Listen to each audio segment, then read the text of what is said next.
家好，我是林晓。大家好，我是阿哲。欢迎收听今天的慢速中文播客。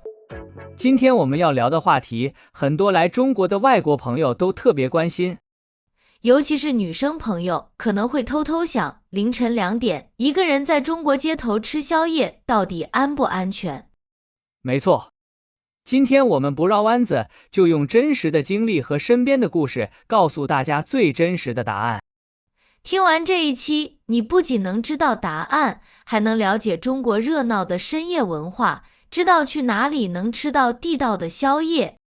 就算你以后深夜想在中国街头找吃的，也能心里有底，放心去体验。阿哲，你平时有吃宵夜的习惯吗？当然有，尤其是夏天，几乎每周都要去吃几次。我也是。在中国，宵夜不只是晚上饿了吃点东西，更像是一种生活方式。对，很多人白天工作忙，只有晚上才有时间和朋友聚一聚，吃点宵夜，聊聊天。而且中国的宵夜种类太多了，不同地方有不同的特色，永远都吃不完。你说说，你最喜欢的宵夜是什么？我喜欢吃烧烤，比如烤串、烤蔬菜，再配一杯温的豆浆，味道特别好。我偏爱面食，比如深夜的牛肉面、馄饨，暖暖的一碗吃下去，整个人都舒服了。还有小龙虾、炒粉、煎饺、卤味，太多了。没错，在中国，不管是大城市还是小城市，深夜都能找到吃宵夜的地方。很多外国朋友第一次来中国，晚上看到街头的宵夜摊，都会觉得很惊讶。惊讶什么呢？惊讶凌晨了，街上还这么热闹，还有这么多人在外面吃东西、聊天儿。这就是中国的深夜魅力啊！和很多国家不一样，中国的夜晚从来都不冷清。而且宵夜摊的氛围特别好，大家都很放松，没有那么多规矩。老板和顾客有时候也像朋友一样，聊几句家常，感觉很亲切。很多外国朋友可能会想，凌晨2点，街上应该没人了吧？其实不是，尤其是在中国的大城市，凌晨2点的街头依然很热闹。我给大家举个例子，我去年夏天在上海出差，凌晨1点多饿了，就出去找吃的。上海的深夜是不是特别热闹？特别热闹。我住的地方附近有一条美食街，凌晨2点的时候，街上全是人。有很多食客吗？对，烧烤摊、火锅店、面馆都还开着，老板们忙着烤东西、煮面，服务员来回跑，特别有烟火气。烟火气这个词用得好，中国的宵夜摊最不缺的就是烟火气。还有很多人骑着电动车过来吃宵夜，吃完又慢悠悠地走。街上有路灯，有店铺的灯光特别亮。大城市的夜生活本来就丰富，很多店铺会营业到凌晨3、4点，甚至通宵。那小城市的凌晨2点是什么样子呢？小城市会安静一些，但也不是空无一人。我老家就是小城市的，凌晨2点，主干道上依然有路灯。有没有宵夜摊呢？有，一般在菜市场附近或者小区集中的地方，会有几家固定的宵夜摊。是不是都是当地人去吃？对，大多是附近的居民或者下班晚的人，大家都互相认识，很熟悉。我老家也是这样，凌晨2点去吃宵夜，老板都认识我，会主动问我，还是吃老样子吗？这种感觉特别好，很温暖，很亲切。不管是大城市还是小城市，中国凌晨的街头都有属于自己的热闹和温暖。而且街上还有很多监控摄像头，主干道、小区门口、商圈附近都有。对，这些摄像头让大家心里更踏实，就算深夜出门也不会觉得害怕。还有出租车和网约车，凌晨2点也能轻松叫到，不用长时间走在街头。说了这么多，我想分享几个我自己的经历。我经常凌晨独自出去吃宵夜。真的吗？你第一次凌晨独自出去吃宵夜，不害怕吗？一开始有一点担心，毕竟是深夜，但去了几次之后，就觉得很安全。能和大家说说具体的经历吗？可以。有一次，我加班到凌晨1点多，回到家楼下，感觉特别饿。然后就去楼下找吃的了。对，楼下有一家开了很多年的面馆，凌晨还在营业。老板是个50多岁的大叔，人特别好。他对你很热情吗？特别热情。我进去的时候，他正在擦桌子，看到我就说：“小姑娘，还是吃牛肉面吗？”他居然记得你爱吃什么？对，因为我经常去吃。那天我吃完付钱的时候，他还问我要不要送我到小区门口。太暖心了。我跟他说不用，我自己能走。他就嘱咐我晚上走路慢一点，注意脚下。中国的很多普通人都这样，很热心，会主动关心别人。还有一次，我在广州旅游，凌晨2点多，想去吃当地的烧烤。广州的烧烤很有名。你一个人去的吗？对，我一个人去的。烧烤摊就在一条热闹的街上，有很多桌子，坐满了人。有年轻人，也有一家人吗？有年轻人一起聊天的，也有夫妻带着孩子的，还有几个老人在慢慢吃。大家都很安静，没有吵闹吗？没有，大家都在安静地吃东西，说话，声音不大。旁边桌子的人还会和我分享他们点的烤蔬菜。这种感觉真的很好，陌生人之间的善意很温暖。还有一次，我凌晨3点在成都的街头走，想去买一杯奶茶。凌晨3点还有奶茶店开门吗？有几家24小时营业的奶茶店。我买奶茶的时候，店里还有几个顾客，都是年轻人。大家都在做什么呢？有的在看手机，有的在和朋友打电话，还有的在等奶茶的时候和店员聊天。看起来和白天没什么区别。对，我走在街头的时候，看到很多店铺还开着，有便利店、面馆、药店，很方便。所以你觉得女生独自在凌晨的中国街头是安全的？很安全。我从来没有遇到过奇怪的人，也没有遇到过危险的事情。我也想分享几个我身边朋友的故事。我的朋友小雅经常凌晨下班，然后独自去吃宵夜。她是做什么工作的呀？她是护士，有时候上夜班，凌晨3点才下班。那她下班之后会去吃什么？她医院附近有一家馄饨店，每天都营业到凌晨4点。她几乎每天下班都去吃一碗馄饨。老板也认识她吗？认识。老板知道她是护士，工作辛苦，每次都会给她多放几个馄饨，还会煮一碗热汤。太贴心了。还有一次，小雅感冒了，老板还给她加了点生姜，说喝了热汤会好得快一点。这种细节真的很让人感动。我的朋友大明，他是摄影师，经常凌晨出去拍照片。拍城市的夜景吗？对，他说凌晨的中国城市有不一样的美。拍累了，他就去路边的宵夜摊吃点东西。他有没有遇到过特别的事情？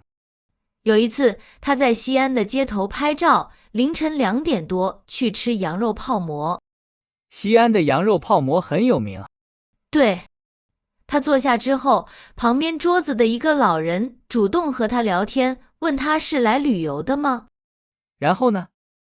老人给他讲了很多西安的故事，还告诉他凌晨的时候哪些地方的夜景最好看。中国的老人都很热情，喜欢和年轻人聊天，分享自己知道的事情。没错。大明说，那天他不仅吃到了好吃的羊肉泡馍，还认识了一位善良的老人，特别开心。这些故事都很温暖。能让外国朋友更了解中国的深夜，了解中国人的善意。对，在中国，深夜的街头更多的是温暖和善意，而不是危险。阿哲，你身边有外国朋友吗？他们对中国的深夜有什么看法？有，我有一个美国朋友叫丽丽，她来中国留学1年了。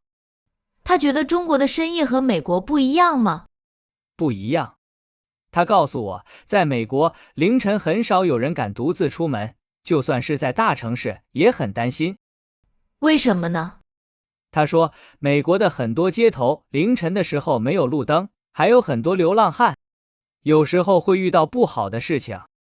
那她来中国之后，敢独自深夜出去吃宵夜吗？一开始不敢，后来我带她去了几次宵夜摊，她就不怕了。她喜欢中国的宵夜吗？特别喜欢。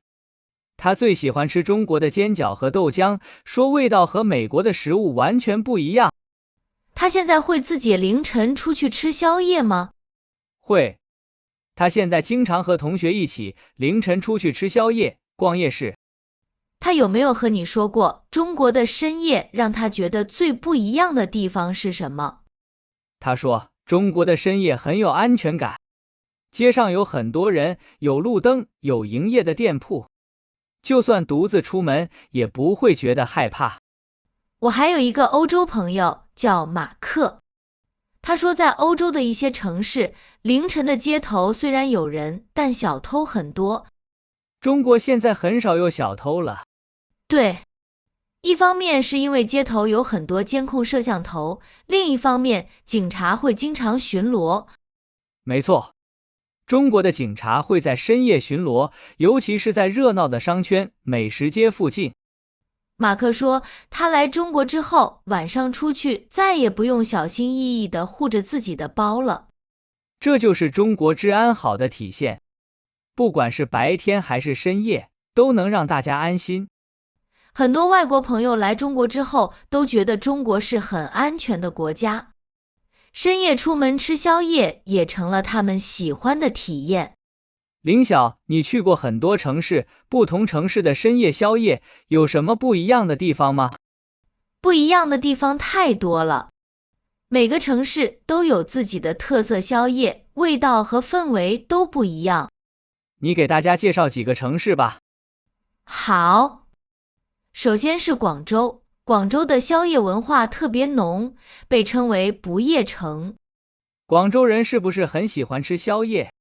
对，广州的宵夜种类特别多，比如肠粉、虾饺、炒粉、煲仔饭，还有各种糖水。糖水是什么？糖水就是甜甜的汤，比如红豆汤、绿豆汤、芝麻糊。凌晨吃一碗糖水特别舒服。听起来就很好吃。那成都呢？成都的宵夜以麻辣为主，比如火锅、串串香、钵钵鸡。都是辣的吗？也有不辣的，但大多数成都人喜欢吃辣。凌晨的成都街头，很多火锅店还在营业，香味飘满整条街。想想就觉得很过瘾。那北方的城市呢？比如北京。北京的宵夜以烧烤和面食为主，比如烤串、烤羊腿、炸酱面、炒面。冬天的时候，凌晨吃一顿烧烤，应该很暖和。对，冬天的北京，很多烧烤摊会搭起帐篷，里面有暖气，大家坐在里面吃烧烤，喝热饮，特别热闹。小城市的宵夜和大城市有什么不一样吗？小城市的宵夜更接地气，大多是固定的摊位，老板都是当地人，做的都是家常味道。比如我老家小城市的宵夜摊，主要卖馄饨、面条、煎饺，都是很简单的食物，但味道很地道。而且小城市的宵夜摊价格很便宜，分量也足，花很少的钱就能吃得很饱。不管是大城市还是小城市，都能找到好吃的宵夜。没错，这就是中国宵夜文化的魅力。不管你在哪个城市，深夜都能找到属于自己的美食。